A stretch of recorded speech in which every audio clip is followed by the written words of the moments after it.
Hi everyone, I'm Squishy and welcome back to my channel. Today we're going to be doing a tour of the Plaza Island Towncore build that I decided to do over the past couple of days. If any of you all have seen my recent video of my 1700 plus hours valley tour, I spoke about how excited I actually did the tour before the update, so before we got the floating islands. I spoke to you all about how excited I was for these floating islands because there were some of the builds that I had done in the peaceful meadow that I really wanted more room for, and the Plaza Island certainly has supplied that for me. So I was able to widen the train station build that I had done previously in the peaceful meadow and move it here to my Plaza Island. And I'm so happy with how this build turned out. It's so cute, and it's definitely a town that I would totally want to live in if I wasn't actually living in Disney Dreamlight Valley. So let's get into the tour of the build now. So I also moved Oswald's movie theater, and I moved the fire station builds that I also had previously in my peaceful meadow that you will see in my older valley tour. So I also moved all that here, so look out in the future for a video where I'll probably be redoing my peaceful meadow eventually as well, since I moved everything here. So this is the entry point of the build. As you can tell, I've used a lot of the new items from the DLC, like these trees and flowers in this build. I thought that they were just so perfect for this build, and I love all of the color and the different heights and structures and stuff that they provide. So I decided to include a lot of these homes that looked like they were designed very similarly. So that includes the Lady in the Tramp house there, Tiana's house, and then we got recently in the premium shop this different house over here. So this is Tiana's house. And I just built up the front yards in front of these houses with lots of lush greenery and bushes and flowers. I just wanted it to look very spring-like in the plaza. And then here we have the little cute French bakery, which I also stole from my old Dazzle Beach build. And then if you come around here, you can see there's some seating, nice little place to grab tea and baked goods. Oh, there's only a very small area here. And then I'll take you guys around the back of the build afterwards.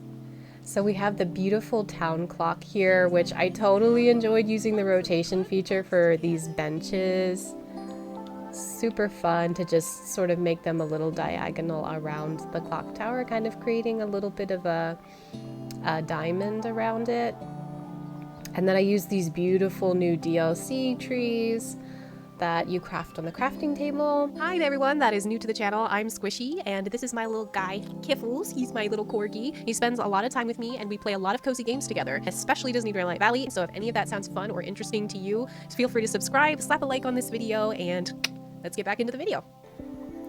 Over here, this is the Lady in the Tramp style house. This is one of my favorite houses. I love it. It's so cute. Lots of flowers and greenery. And then over here, this is the newer house that was recently in the shop. And I kind of enjoyed using this new fencing that we also got from the DLC. Put some big flower bushes from the DLC as well. And the really cool cypress trees, I love those. They are all over this build. And then in this little corner in here, I just tried to make like a little secret garden area where you can come and sit and relax in between the bakery and this house. You can kind of see in here. And then the focal point of my build, of course, was this train station, and I am so happy with how this turned out. I'm a big lover of symmetry, as you can tell, And I put a ton of clocks at the train station so you always know what time it is so you don't miss your train. But I love how this train station build has so much more room than my previous one did in the Peaceful Meadow.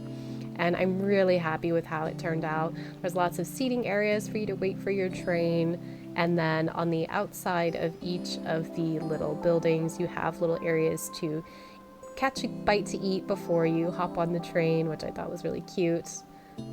And then over here you got Luke's shaved ice, so I put some little slushy there. So yeah, this is the train station. I'll show you guys the outside of this one as well. I just put the same sort of a little build that I did in my Peaceful Meadow as well, and I moved it here. So I kind of made it look like somebody was selling like breakfast treats here, so you can grab something to eat right before you get on the train too. So yeah, that's the train station. I'm very happy with how it turned out, and yeah, it's my favorite part of the build by far. Let's go ahead and which side should we go to first? Let's do this side first. So this is the apartment building, and I just decided to make a cute little walkway here with the rock rugs and lots of flowers and bushes and trees and greenery, just to make it look really pretty, more inviting and welcoming. And then over here we have the fire station build. The thing I love about this little Toontown Fire Department thing is the little dog at the top. He's so cute. But yeah, I used these new lampposts from the DLC and the fire trucks, of course, from the Eternity Isle DLC. So there's the fire station, and then I was so psyched because I finally got this Wally billboard. I have been waiting to get this in Scrooge's for so long because I've seen so many people that have this, and I'm so excited that I finally got it. So I just decided to put it over here by the fire station. I thought it was very fitting and cute. And then over here we have sort of like a little secret back garden area with a fountain and a gazebo.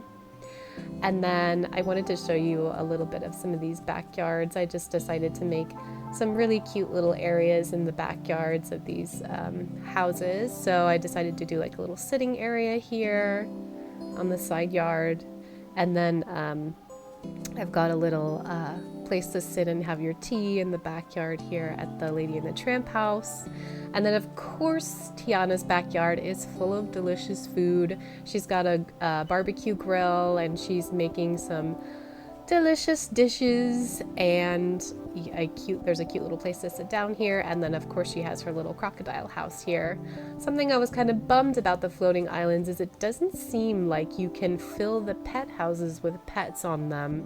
If anyone else has any information about this, let me know, or if I'm doing something wrong, because so far I've tried putting pets in the little pet houses and it hasn't worked out. So, and then over here we just have like an adorable little flowery sitting area in my absolute favorite item in the game, this purple wisteria gazebo. It's honestly one of the best items in the game. I love it.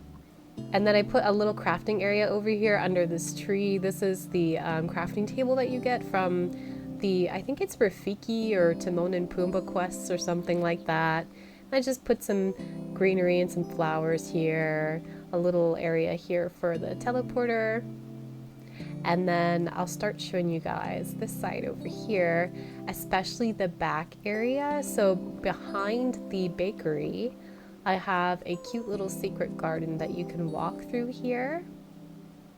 And then a cute little area with a hammock over here in the corner. And then we have a beautiful sort of fancy tea area back here.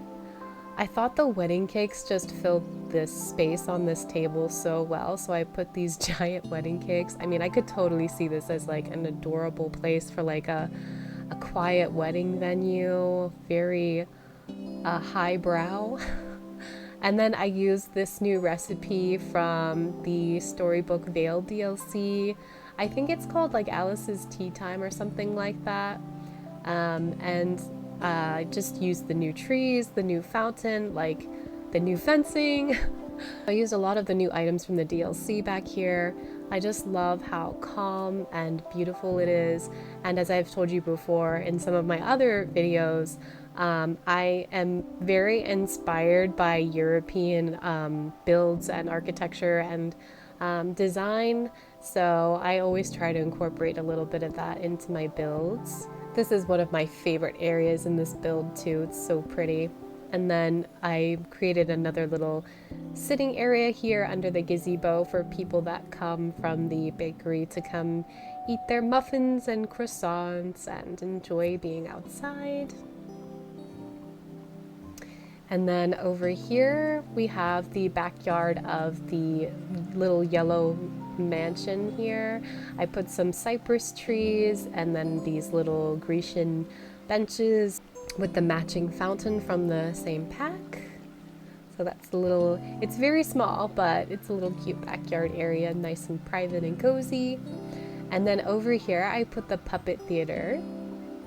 I created this little area for the puppet theater since it's right next to the movie theater. So I thought it'd be a cute idea to think that maybe some of the villagers come here and sit and watch the puppet theater outside. And then over here we have Oswald's Theater with some of his little cars that I put in front of the projector screen to kind of imitate that there would be like a drive-in movie here on either side. I think it would be so cool if we could put our Dream Snap memories on there that have like the little scenes from the different Disney movies, so that this could be like another TV screen. And then I just put the little Timon Talk sign there because I thought it could be like a show that's being shown at the theater, I guess, or something. So there's Oswald's Theater there, and then over here next to Oswald's Theater, of course, we have the confectionery where you want to come grab your popcorn and your snacks before or after your movie. Got some little snacks there on the table, hot dogs, some popcorn and a burger here. And then I put the pretzel stand here, some of the Mickey balloons and the cooler and the snack stand. And I just thought that this was such a cute little area to come and enjoy yourself on this side of town. And I guess you would call this like the entertainment district area of town. And then if we come back around, that's pretty much all of the build. So that's it for the build and the tour. I hope you guys have enjoyed this video. I hope you guys have enjoyed the build, and I hope you guys take a lot of inspiration from it. This build took me around roughly like 2 whole days to do. Surprisingly, it doesn't look that complicated, but it actually really was, because there was a lot of little details that I added in, especially with a lot of the trees and greenery and whatnot. There's a lot more content coming down the pipeline, so remember to subscribe. Thank you guys so much for all of your support, especially this past weekend. My channel like really exploded out of nowhere, and I got so many kind comments from you all about my builds, and I am just so ecstatic that you all enjoy my style of design and building, and I'm thrilled that you guys are finding and taking a lot of inspiration from it. So I've decided that I'm going to go ahead and do a lot more videos about builds, especially since that's honestly my favorite part of this game, is being creative and building. So make sure that you all subscribe, hit the bell, smash the like button so that you stay notified. And again, thank you guys so much for all of your comments. I am absolutely in shock in how much support you all have given me. Thank you again so much, all of you guys. Thank you. I hope you guys are all enjoying your Christmas season, and I'll see you all in the next one.